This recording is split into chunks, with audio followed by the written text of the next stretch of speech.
a sua Bíblia no primeiro livro do profeta Samuel, capítulo 15. Agora é 15. Errei de novo, 14 mesmo.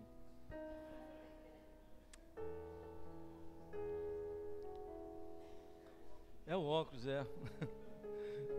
É o 14 mesmo, é.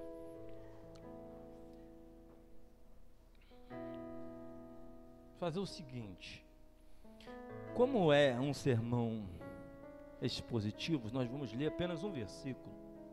A gente ganha tempo e aí a gente vai aplicando os tópicos segundo os textos que o Espírito Santo já falou ao meu coração. Primeira carta do profeta Samuel, capítulo é o 14.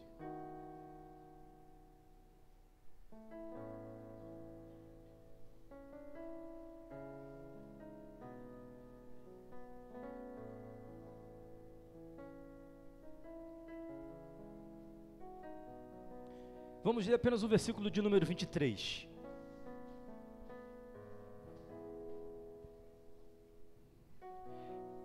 Eu acredito que a versão que eu tenho aqui, essa Almeida, deve ser a versão de praticamente todos.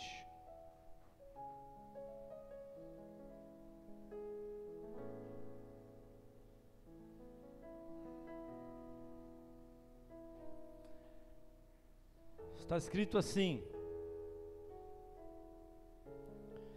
assim livrou o Senhor a Israel naquele dia, e a batalha passou além de Bet-Aven. Curve sua cabeça, feche seus olhos.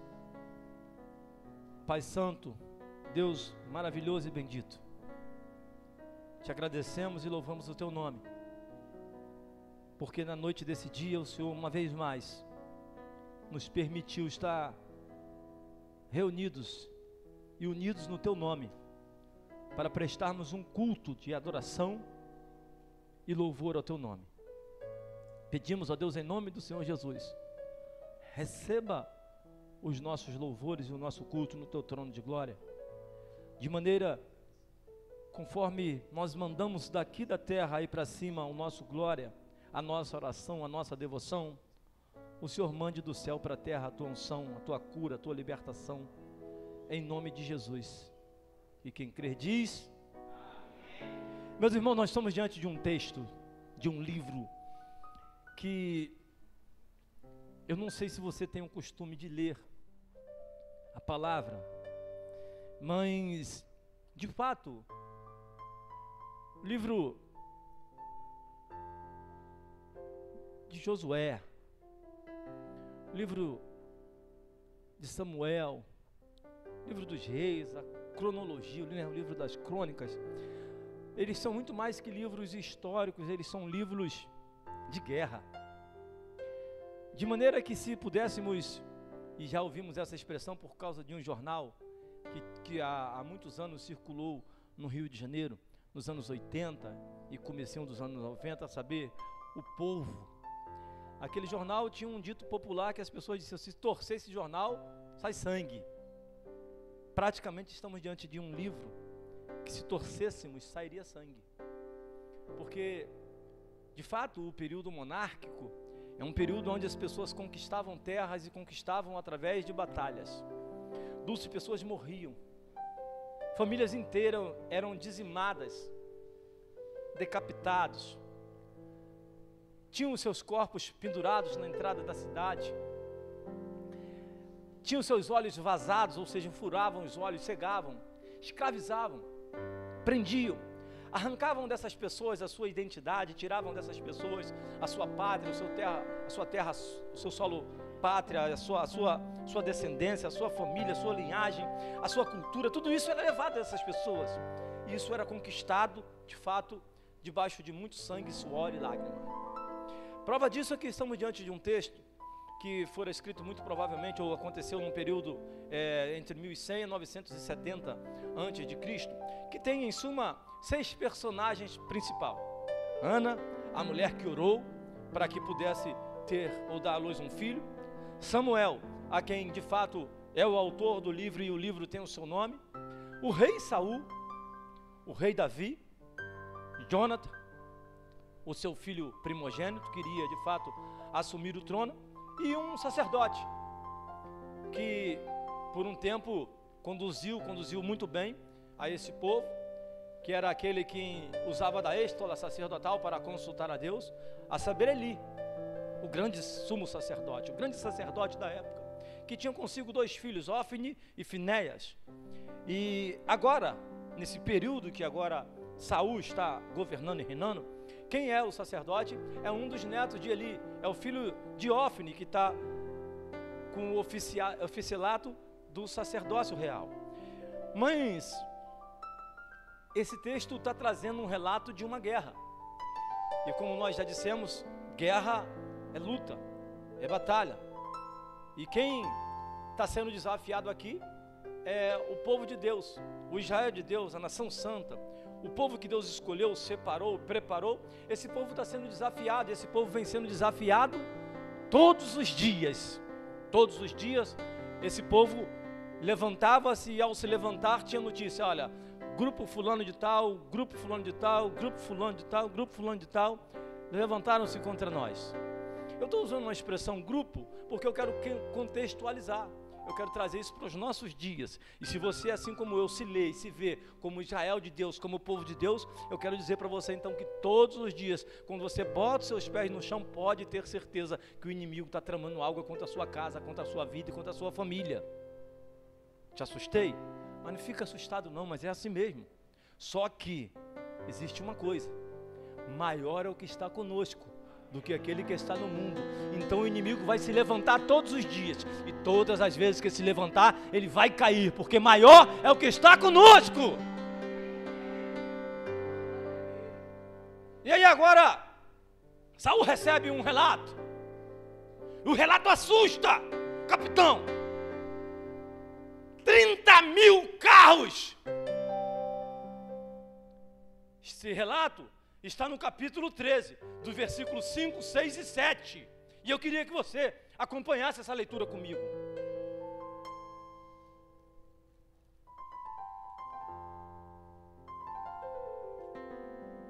Está escrito assim, capítulo 13, versículo 5, 6 e 7. Reuniu-se os filisteus para pelejar contra Israel. Olha o que eles tinham: 30.000 carros, 6.000 cavaleiros, e o povo em multidão, não para por aí, multidão como a areia que está à beira do mar, e subiram e acamparam-se em Micmas, ao oriente de Bet-Aven. Vindo, pois, os homens de Israel, que estavam em apuros, porque o povo estava apertado, esconderam-se pelas cavernas, pelos buracos, pelos penhascos, pelos desfiadeiros, pelos túmulos e pelas cisternas. Também alguns dos hebreus passaram o Jordão, a terra de Gade e Gileade, e o povo que permaneceu com Saul, estando este ainda em Gigal, se encheu de temor, e em outras versões, de medo. A história vai dizer 30.000 carros, e cada carro desse tinha no mínimo 2 pessoas. Um conduzia o carro, o outro arco e flecha, lança. Então, se 30.000, no mínimo 2 pessoas, 60.000 pessoas. Não para por aí. Diz que eles tinham 6.000 cavaleiros. Tá ruim? Para piorar, diz que a multidão era inumerável, era incontável, era como a multidão da areia da praia. Isso causou alvoroço. Os soldados de Saul se acharam apertados, ficaram com medo, tiveram medo. Deixa eu abrir aqui um parênteses. Às vezes a gente tem vergonha de dizer que tem medo, mas é salutar ter medo, porque às vezes o medo nos impede de cometer alguns erros. Não tenha vergonha de dizer que tem medo, tenha vergonha de dizer que não tenha coragem de enfrentar, mas medo faz parte da vida do ser humano. Só que agora, eles com medo fugiram, Saul tinha preparado um exército com 2.000 homens. De repente, só de carros, 30.000. Sabe o que me chamou a atenção, Jorginho? Pensei, meu irmão, quem estava essa caneta? O cara contou isso tudo, rápido. Isso me espantou, doutora, porque alguém contou que tinha 30.000 carros. Deixa eu abrir um parênteses. Sempre vai ter alguém do nosso lado para maximizar um problema que às vezes não é pequeno, mas que eles querem que a gente olhe em uma ótica maior do que o problema pode ser. Mas enquanto a gente olha para um problema grande, aquele que serve a Deus olha para o Deus que é maior que o problema. E esse Deus que é maior que o problema entra. A menos que eu esteja enganado, esse mesmo Israel e esses mesmos soldados de Saul um dia se depararam com um gigante. Lembra? Estavam todos com medo.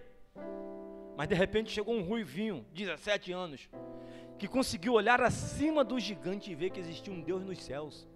E que esse gigante estava desafiando Deus. Então às vezes tem pessoas que vão aumentar. De fato o problema é grande. De fato o problema é grave. Mas não é tão grande, não é tão grave assim que o nosso Deus não possa resolver. Aí disseram, olha, 30.000 carros. Se é eu lá, acho que eu estava correndo até hoje, ele não me achava não. 30.000 carros. Wagner não tem condição. Como é que tu vai lutar numa luta dessa? Você leva 2.000, você preparou 2.000 soldados. Você está preparado para a guerra? Quando você chega lá, alguém diz, traz um relato, olha, são 30.000 carros. Pô, meu, não dá ruim. Aí tu pensa que tá bom? Ele vai piorar, são 6.000 cavaleiros. E é incontável os soldados. Não tem como contar. O povo se enfiou dentro de penhas, fenda de rocha, dentro de túmulos. Eles entraram em sepulturas e se esconderam atrás de defuntos. Eles entraram em todos os lugares que podiam aparecer. E alguns deles, diz a Bíblia que a gente leu, fugiram, atravessaram Gibeá de Gileade, foram embora, ficando apenas Saul com alguns poucos homens. Mas aí entra algo que eu acho fantástico. Jonatas, o primogênito, ele falou assim, não, eu não vou aceitar essa parada não. De repente, Jonathan olhou, não tinha ninguém com ele. E aí ele falou assim, então eu vou sozinho, se tiver de ir sozinho eu vou. Aí o pajem, que é o rapaz que carregava só, vamos dizer assim, a munição, ele carregava o embornar, o bisaco, onde ia ali a espada, aonde ia ali as flechas, onde o preparativo que o soldado tinha. Só que para essa guerra, para piorar as coisas, Israel não tinha nenhum armeiro profissional e muito menos tinha cuteleiro, pessoas que pudessem amolar as armas, de maneira que as ferramentas e as armas dos soldados de Israel eram amoladas e cultivadas pelos filisteus. Quando a guerra estoura, o que eles fazem? Olha, ninguém amola nada, nem um canivete lá, nem um cortador de unha vai ser amolado. Eles vão ter que brigar, lutar com ferramentas cegas.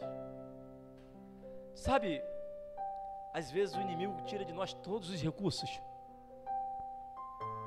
Deus está falando com alguém aqui, que de repente fala assim, já esgotou tudo, todas as possibilidades se esgotaram, acabou, não tem mais jeito, não tem recurso, acabou tudo. Pastor, o que é que eu faço? Segura, só mais um pouquinho, aguenta mais um pouquinho, porque de repente do lado do Jonathan chegou o pajem. E eu quero dizer para você que você não precisa ter uma multidão do seu lado, você só precisa ter um contigo. E a Bíblia diz que se você tem ele contigo, você é a maioria. Ele deixou escrito, eis que eu estou convosco todos os dias, até a consumação dos séculos. Pode parecer até que você está sozinho, pode parecer até que não tem ninguém contigo, mas você não está sozinho, você não está sozinha. E aí, Jonathan, segue. Eu acho isso interessante, que o Jonatas falou assim, eu vou adiante. E aí a Bíblia vai dizer, o texto sagrado diz, que ele se escondeu junto com esse pajem, de maneira que quando os soldados filisteus o viam, o pajem matava. Ele se escondia, quando ele se apresentava, os soldados o viam, e o pajem vinha por trás e o matava, porque a espada, ou melhor, só tinham duas espadas, uma estava na mão do Saul, a outra estava na mão do Jonathan. Ninguém mais, nenhum soldado mais tinha espada. Eles tinham outras armas, menos espada. Eles não tinham ferramentas, ou melhor, espada que pudessem cortar. Estavam tudo cega. E aí, o número muito elevado de soldado, muito grande de soldados. E aparentemente, o povo tinha ido embora, tinha fugido. Mas às vezes acontece assim com a gente também. Tem vezes na nossa vida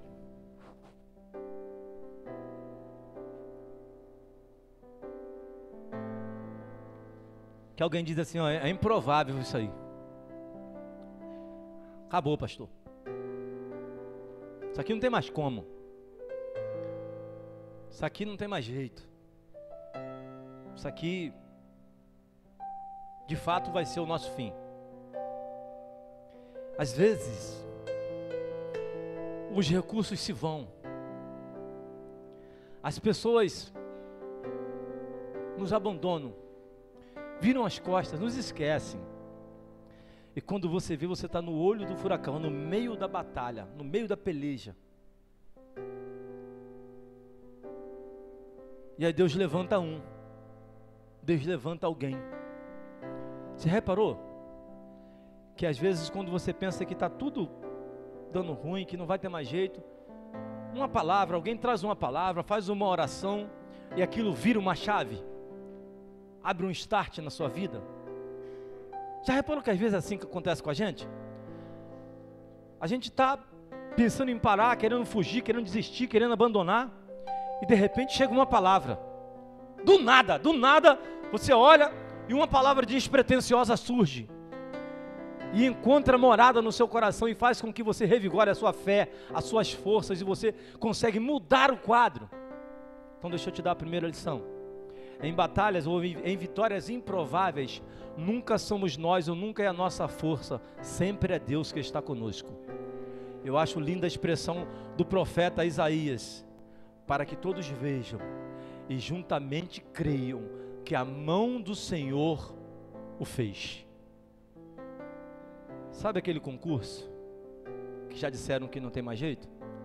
Que você não vai conseguir passar, que você não vai alcançar? Sabe aquela faculdade, aquela colagem de grau? Você já entregou as armas? Eu vim dizer isso para você nessa noite. Eu vim liberar uma palavra dos céus para a sua vida.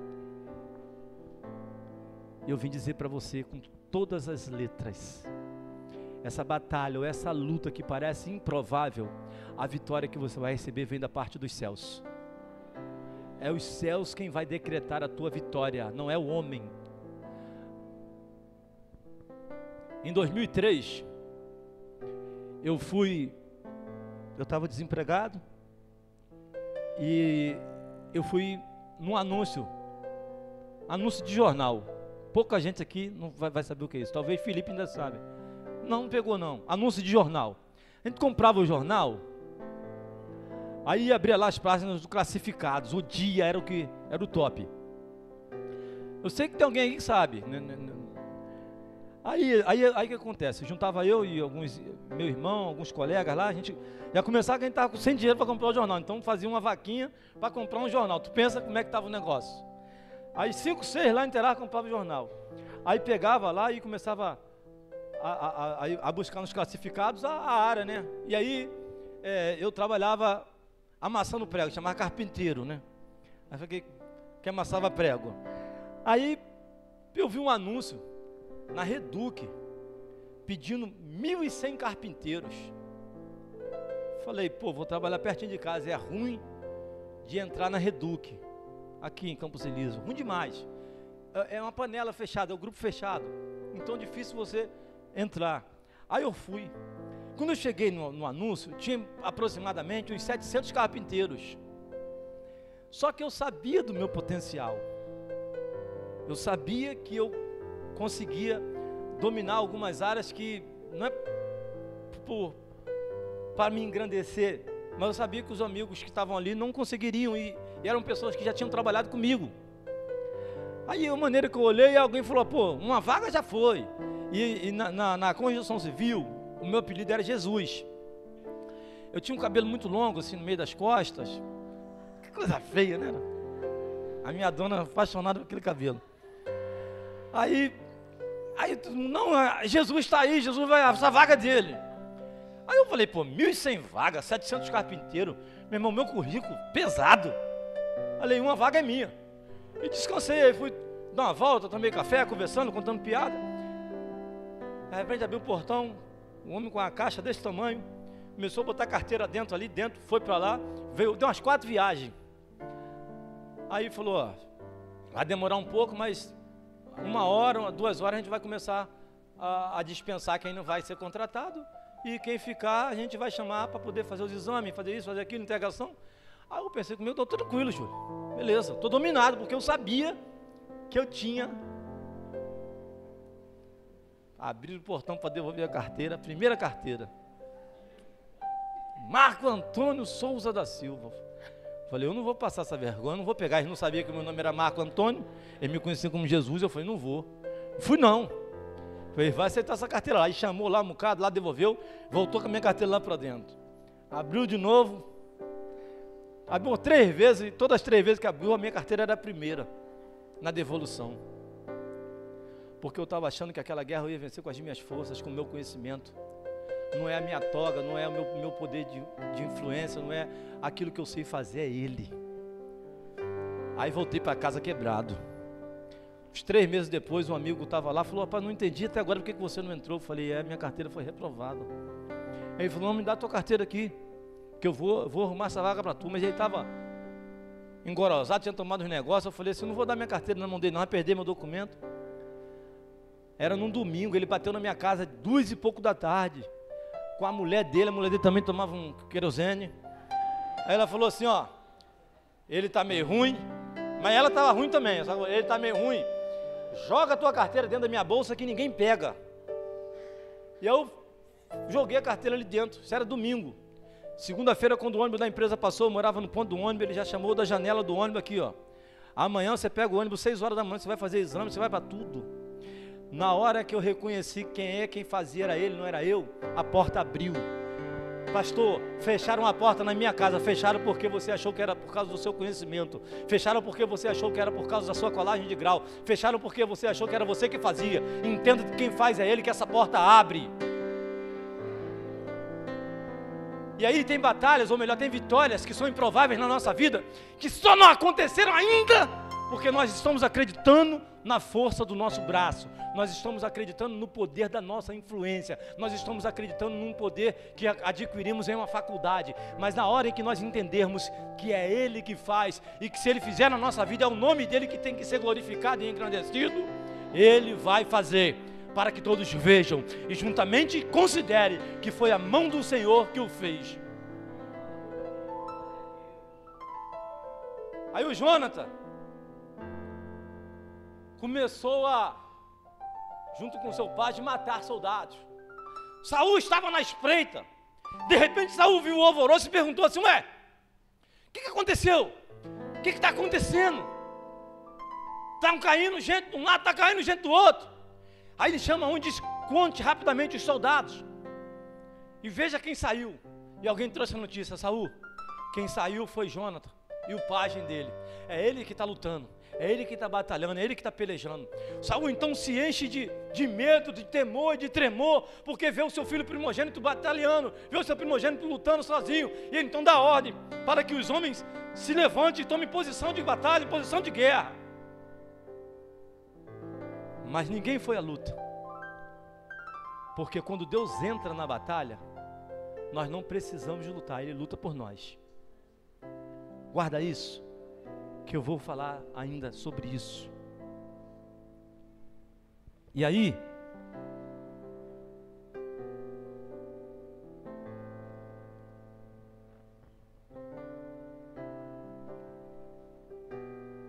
de fato,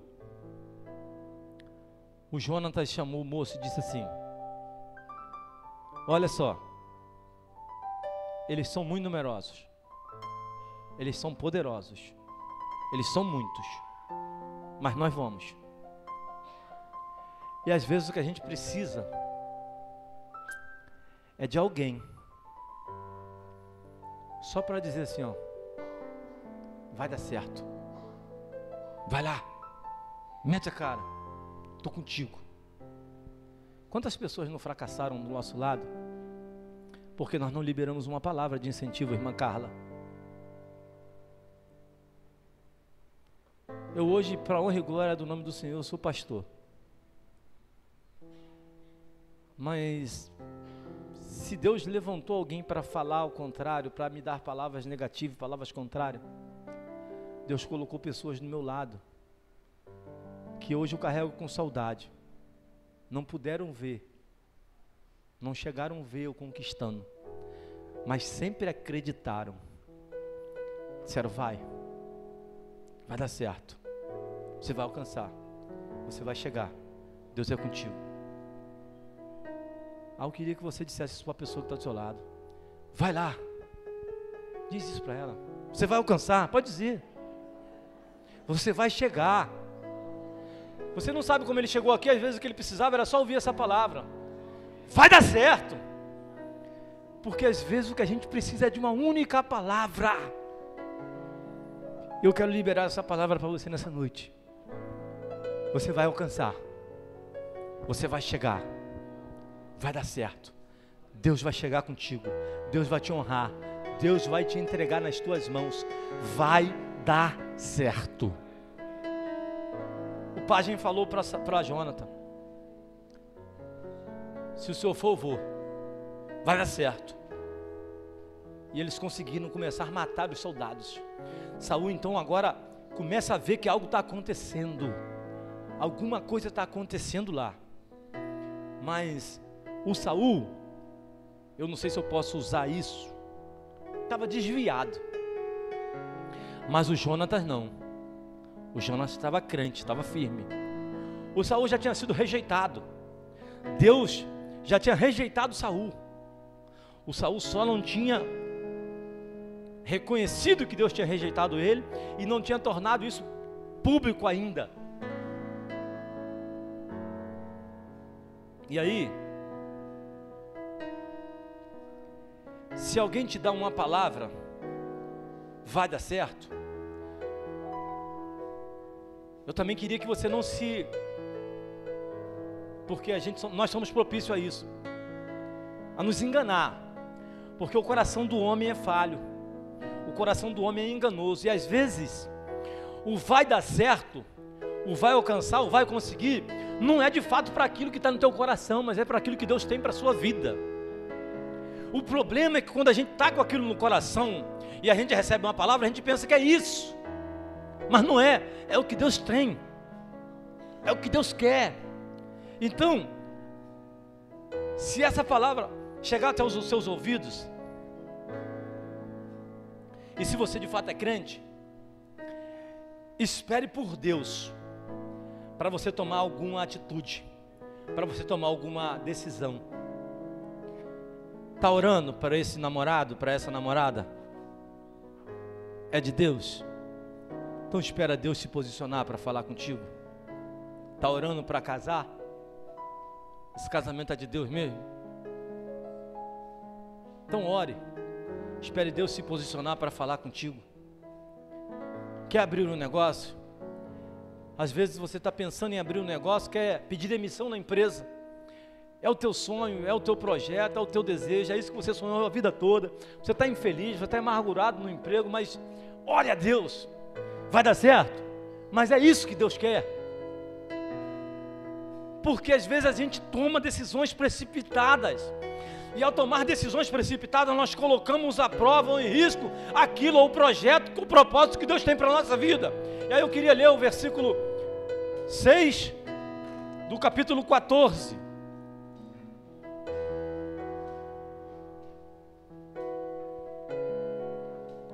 Vou ler do 4 ao 6, para melhor entendimento. Está escrito: entre todos os desfiladeiros pelos quais Jonatas procurava passar, a guarnição dos filisteus desse lado havia uma penha. Deixa eu voltar. Entre os desfiladeiros pelos quais Jonatas procurava passar a guarnição dos filisteus, deste lado havia uma penha íngreme, e do outro lado, duas penhas, uma de cada lado. Uma se chamava Bozes, a outra Sené. Uma delas seguia ao norte, de fronte de Miquimás, a outra ao sul, de fronte de Geba.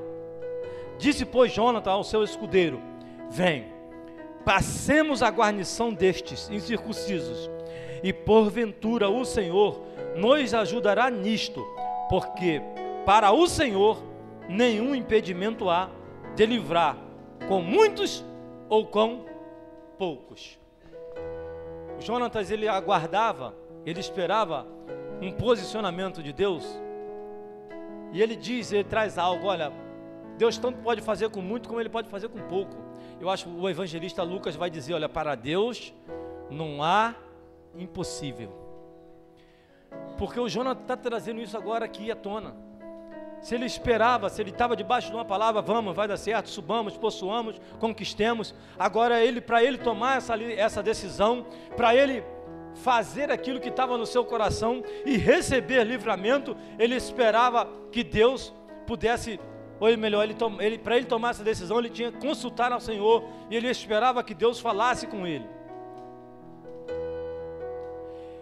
Isso é de suma importância, porque às vezes tem batalhas que nós perdemos dentro do nosso lar, tem batalhas que nós perdemos na nossa vida, porque nós recebemos a palavra: vai dar certo, estou contigo, vamos alcançar, vamos conquistar, mas nós não esperamos por Deus e tomamos decisões precipitadas, e aí não recebemos ou não alcançamos livramentos, porque fizemos, ou esperamos, ou queríamos fazer aquilo que estava no nosso coração. Eu acho Jó 42, bem sei eu que o meu Redentor vive, e que em breve Ele se levantará em meu favor. Espere por Ele antes de tomar uma decisão, porque é esse Deus que vai se levantar em seu favor. É esse Deus que vai se levantar para guardar a sua vida. É esse Deus que vai se levantar para te dar vitória nessa luta que você tem enfrentado. A terceira e última observação que faço para terminar, para concluir, está no versículo 8 ao 10 do mesmo capítulo 14. Disse, pois, Jonatas: eis que passaremos aqueles homens e nos daremos a conhecer a eles. Se nos disserem assim: parai, até que chegamos a vós outros, então ficaremos onde estamos e subiremos a ele, e não subiremos a ele. Porém, se disserem: subir a nós, então subiremos, pois o Senhor nos entregou nas nossas mãos. Isto nos servirá de sinal. Pronto. Chegamos ao término desse culto.